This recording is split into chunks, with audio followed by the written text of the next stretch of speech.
Let's start with something simple but powerful. Imagine you're working with employee data in Excel and you want quick insights without doing manual calculations. That's exactly what we're going to learn today. On your screen, you can see a simple table starting from cell B2 to G12 with 4 main data columns: name, department, salary, and bonus. Go ahead and type this data into Excel if you're following along. Take your time and make sure everything is entered correctly, because good data is the foundation of good analysis. Now let's begin with our first formula. The first formula is SUM. Sum is used to add numbers quickly without manual calculation. Click on cell C14 below the table. Type equals. Remember, each formula starts with equals sign, then SUM, open bracket. Now select the salary range, starting from the first value down to the last one.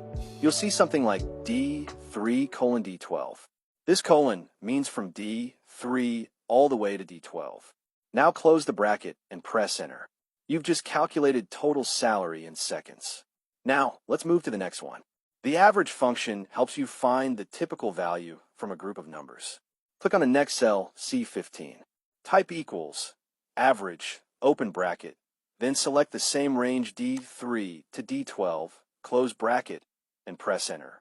This gives you the average salary, which is very useful in real business decisions. Now let's find the highest value. The max function returns the largest number in a range. Click a new cell C16, type equals max, open bracket, select D3 to D12, close bracket, and press enter. This shows the highest salary in your data set. Similarly, the MIN function gives you the smallest value. In C17, type equals MIN, open bracket, select the same range D3 to D12, close bracket, and press enter. Now you have the lowest salary. Now let's count entries. The counta function counts non-empty cells, which means it counts how many records you have. Click in cell C18, type equals counta, open bracket, select the name column from B3 to B12, close bracket, and press enter. This gives you total number of employees. Now let's apply a condition. The countif function counts cells based on a specific condition. Click a new cell C19, type equals countif, open bracket. First, select the department column C3 to C12, then type a comma. Now in quotes type IT. Close the bracket and press enter. Excel counts how many employees belong to IT department. Now let's sum based on a condition. The sumif function adds numbers only when a condition is met. Click in cell C20, type equals sumif, open bracket. First, select the department column C3 to C12, comma, then type sales in quotes, comma again. Now select the salary range D3 to D12, close bracket, and press enter. This gives total salary only for sales department. Now let's combine values. We use a simple addition formula to calculate total earnings. Go to column F. Click the first data cell F3. Type equals. Click on the salary cell D3. Type plus. Then click on the bonus cell E3.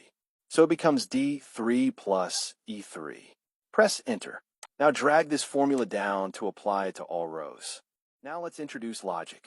The if function helps you make decisions based on conditions. We will apply this function in column G. Click in cell G3. Type equals if, open bracket. Click the salary cell D3, type greater than 5,000, comma, then type high in quotes, comma again, type low in quotes, close bracket, and press enter.